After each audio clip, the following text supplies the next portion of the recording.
habeen wanaagsan habeenkan kulankan aad iyo aadka muhiimka noogu ah xafladan intaas kadib waxaan rabaa munaasabadda intaanan gelin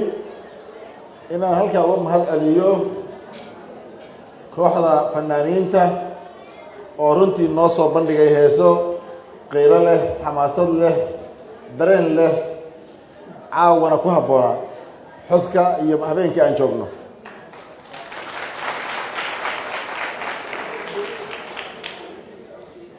waxaan sidoo kale u mahad celinayaa guddigii iyo mas-uuliyiintii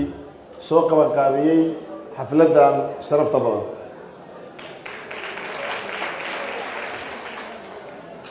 waxaan rabaa halkan inaan hambaliyo iyo bogaadin uga diro dhammaan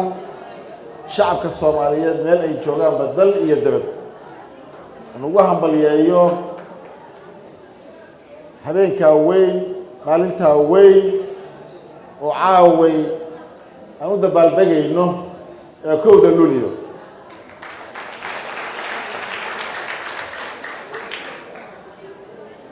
waxaan rabaa sidoo kale halkan inaan duco iyo bogaadin hambalyo uga diro geesiyaashii dhiiggooda ku soo waraabiyey munaasabadda qaaliga ee caawa u dabaaldegayna asbuucii xorriyadda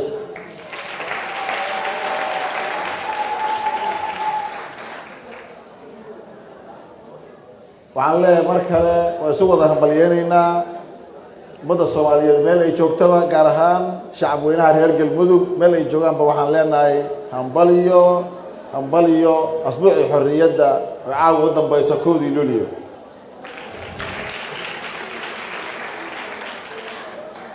intaa kadib walaalayaal mudanayaal iyo marweyn waxaad og tihiin munaasabaddan caawa u dabaaldegayno ee aada iyo aadka u weyn ee qaaliga ku ah dhammaan geyiga soomaaliyeed waxaa u istaagay geesiyaal dhallinyaro soomaaliyeed oo maalintaas u istaagay in ay soomaaliya ka xorowdo gumaystihii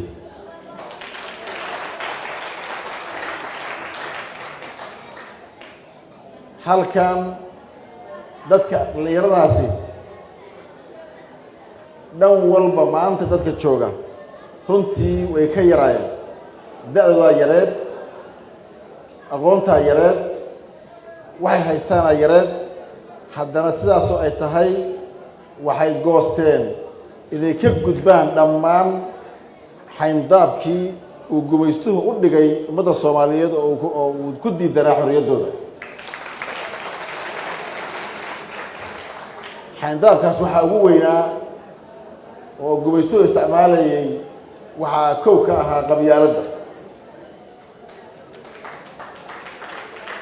waxaa laba ka ahaa inuu dano iyo masaalix yaryar oo gaargaara u sheego qof kasta oo isku taaga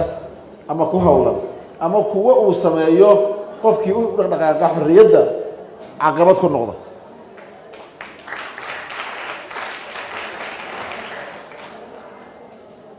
waa ka gudbeen caqabadahaas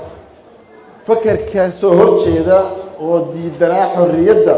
oo dad soomaaliyeed u adeegayeenna waa jira maantana waa jiraa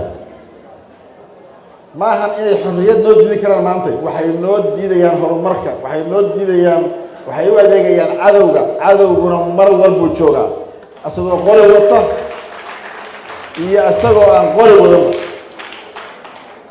waxaan leenahay